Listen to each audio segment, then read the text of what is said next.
Olá, prezados alunos, eu sou o professor Dr. Thiago Pérez e dessa forma, hoje começamos o nosso segundo bimestre. Bom, e a principal pergunta, que a gente vai iniciar o segundo bimestre é da onde vem o pensamento, da onde vem as nossas cognições e o que é o homem. Afinal, existe uma natureza humana?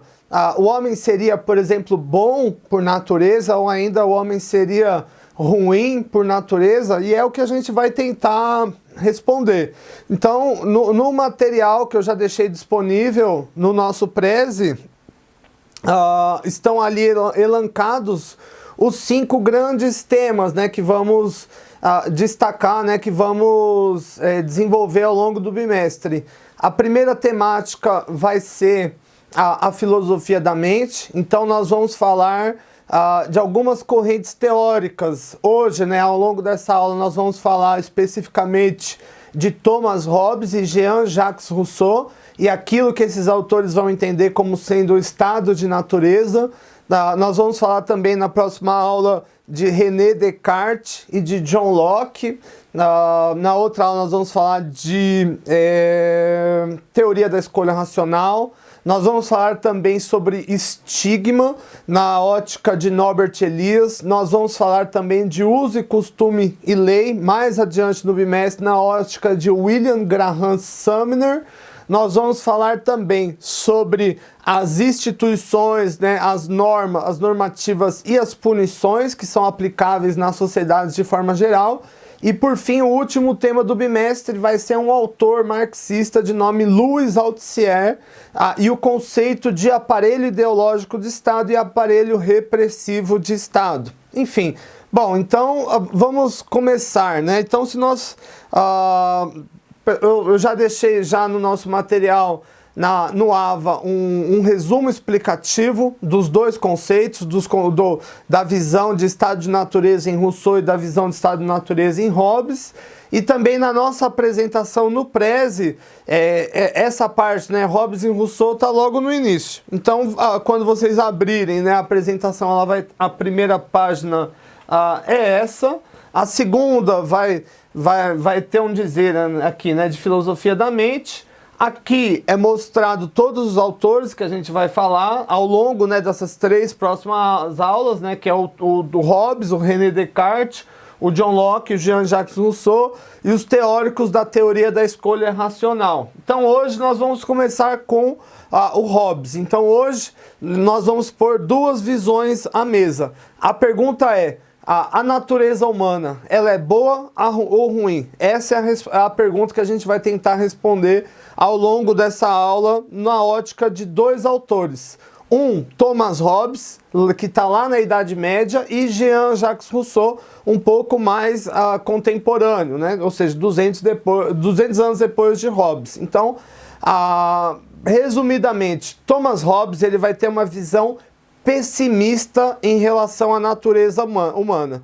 Para o Thomas Hobbes, as pessoas elas são todas ruins por natureza, elas são egoístas e elas visam, antes de tudo, o bem próprio. Ou seja, elas só pensam no próprio bolso, nas próprias vontades. E aqui ele fala o seguinte: quando a gente fala de estado de natureza, é um tipo de circunstância onde não tem lei, não tem regra, não tem um estado, Ou seja, as pessoas elas estão simplesmente livres. E aqui Hobbes o seguinte, ele diz, olha, se as pessoas são ruins por natureza, se elas são interesseiras e se elas só estão interessadas naquilo que é bom para elas, mesmo que isso prejudique o próximo, o que vai se entender é o seguinte: todo mundo vai correr atrás apenas do bem individual em revelia do bem comum, Isso por quê? Porque, por exemplo, numa situação onde um indivíduo ele é pego, por exemplo, roubando algo de alguém, você não vai ter um juiz imparcial, você não vai ter, por exemplo, um tribunal para julgar o cara, como culpado, inocente ou por um tipo de punição. Não, é o próprio indivíduo que vai ser o seu juiz e geralmente vai ser um juiz imparcial.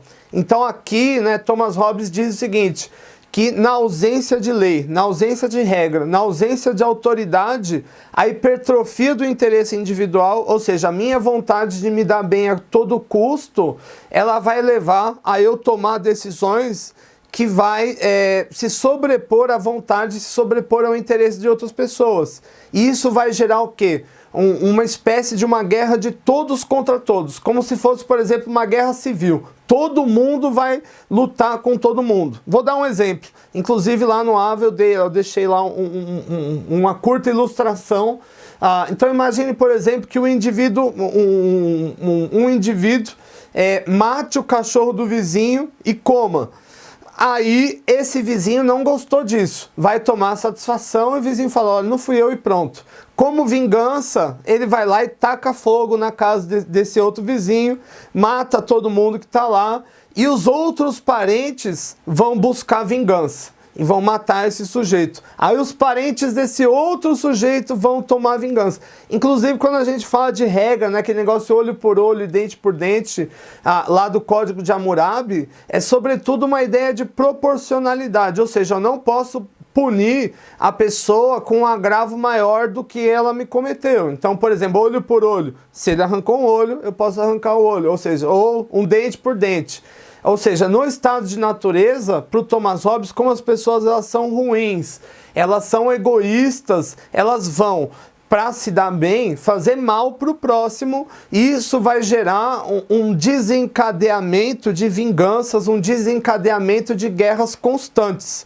Então, a solução que o Hobbes dava na época é o seguinte, olha, como as pessoas elas são egoístas, elas não conseguem se entender, como elas pensam apenas nelas mesmas, o melhor é ter um estado absolutista, ou seja, uma monarquia, um rei, e as pessoas têm que abrir mão da sua liberdade para garantir, inclusive, a própria sobrevivência. Porque senão o indivíduo ele vai incutir imposturas que vão levar a uma guerra de todos contra todos. E aqui eu deixo, então, resumindo, né, para a gente já falar do conceito do Rousseau. Então, resumindo, John Locke, ou melhor, John Locke não, Thomas Hobbes vai entender que a natureza humana é ruim, as pessoas elas são ruins, elas são auto-interessadas, elas só pensam em si mesmo, e nesse sentido, na ausência de autoridade e lei, elas vão tomar decisões para se beneficiar, mesmo que isso prejudique o próximo. E a soma dessas decisões, na ausência de um juiz imparcial, vai levar a uma guerra de todos contra todos. E a solução que Hobbes sugere é tirar a liberdade de todo mundo e colocar um ditador, colocar um soberano para colocar ordem nas coisas, porque as pessoas sozinhas não conseguem colocar a ordem. 200 anos posterior a isso, Jean-Jacques Rousseau, ele também vai fazer uma teorização do estado de natureza, mas ele vai para uma lógica totalmente contrária da do Hobbes. Para o Jean-Jacques Rousseau, o homem ele é bom por natureza, as pessoas são boas, né? Ele vai criar um mito daquilo do bom selvagem.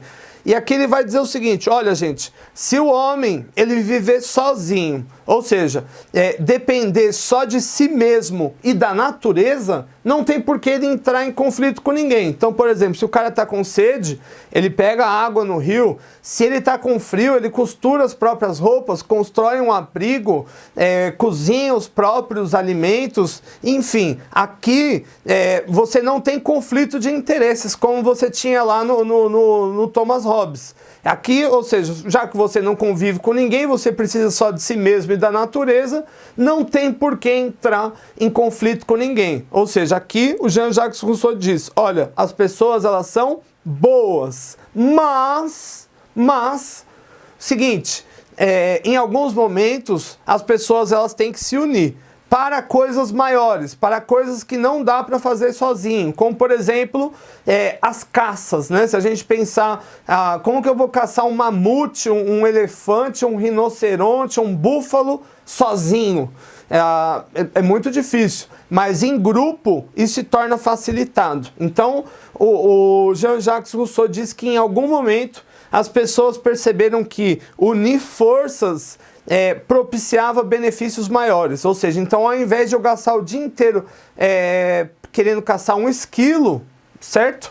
e ter ali uma quantidade limitada de alimento, eu posso, junto com um grupo, caçar um alce e ter uma quantidade muito maior de alimento. Mas aqui ele diz o seguinte: a partir desse momento que você tem o quê? Um concurso de mãos, ou seja, várias pessoas trabalhando para coisas maiores, como por exemplo construir um edifício ou ainda caçar um alce, etc, etc, você tem a instituição da propriedade privada, ou seja, você tem o estabelecimento de um limite claro entre o que é meu e o que é seu, entende? E o que é meu, você não pode usar. E o que é seu, eu não posso usar. Então, nesse momento, é duas coisas. Surge a propriedade privada, ou seja, aquilo que é meu e aquilo que é seu.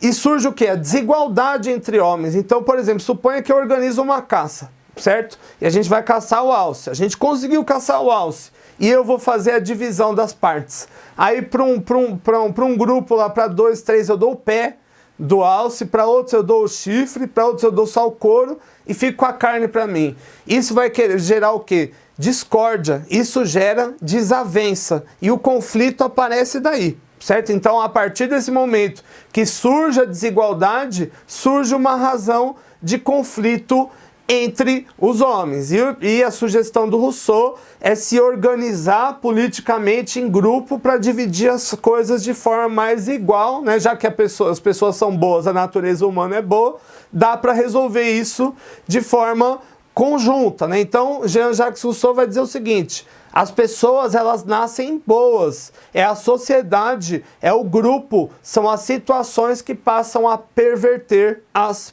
pessoas. Então, aqui, em suma, duas bases de argumentos. Então, Thomas Hobbes vai entender que as pessoas são ruins por natureza e no estado de natureza, ou seja, sem lei, norma, regra, nada, né? Autoridade, nada. O indivíduo, ele vai buscar só o próprio benefício. Então, por exemplo, eu quero um computador, eu roubo o computador do vizinho, né? E como não tem um juiz imparcial, a forma de resolver é a vingança, é as próprias mãos. E isso vai levar a uma guerra de todos contra todos. Então, para Hobbes, o melhor seria se as pessoas não tivessem liberdade alguma, porque elas não vão, inclusive, fazer mal para elas mesmas, né? Inclusive, Hobbes vai dizer aqui que o homem é o lobo do próprio homem, ou seja, o nosso principal inimigo é o homem, né? Algo que é incomum entre as espécies, né? O próprio inimigo ser da mesma espécie. E Jean-Jacques Rousseau, numa outra ponta, vai dizer o seguinte: olha, Hobbes, você está errado. As pessoas, elas são todas boas por natureza. Quando o indivíduo, ele não precisa de ninguém, ele está só sozinho, ele não faz mal para ninguém, né? Se ele precisa de comida, ele caça lá o esquilinho dele, pesca. Se ele precisa de água, ele busca. Se ele precisa de uma roupa, ele cozinha, ele costura, né? Passa a coser o tecido. Mas o problema é quando ele quer coisas maiores, né? Como, por exemplo, um carro. Não dá para fazer um carro sozinho, você precisa de várias mãos, né? A partir desse momento surge a propriedade privada, ou seja, o que é meu e o que é seu. E nesse momento surge a desigualdade entre os indivíduos e aí um motivo para desavença, né? E surge o conflito. Então, o Jean-Jacques Rousseau vai dizer o seguinte: olha, as pessoas, elas nascem boas e a sociedade é aqui o perverte, por assim dizer. Então, só algumas dicas literárias para ilustrar essa questão de Thomas Hobbes, né, esse estado de guerra de todos contra todos no estado de natureza. A gente pode elencar dois filmes aqui. Aliás, é uma trilogia, né, que se chama Uma Noite de Anarquia, aonde por um dia, né, as regras, elas são suspensas nos Estados Unidos e surge uma guerra de todos contra todos. Ou ainda um outro filme chamado Ensaio sobre a Cegueira, que mostra que mesmo num grupo pequeno, quando você tira as regras, surge um conflito de todos contra todos. E no caso do Jean-Jacques Rousseau, ele vai reforçar a questão da desigualdade, né? Que a desigualdade vai desencadear conflito entre os homens. E aqui a gente pode pensar, por exemplo, na desigualdade que é mostrada no filme Tropa de Elite e no conflito que existe ali. É isso aí, gente. Obrigado, bons estudos, até mais.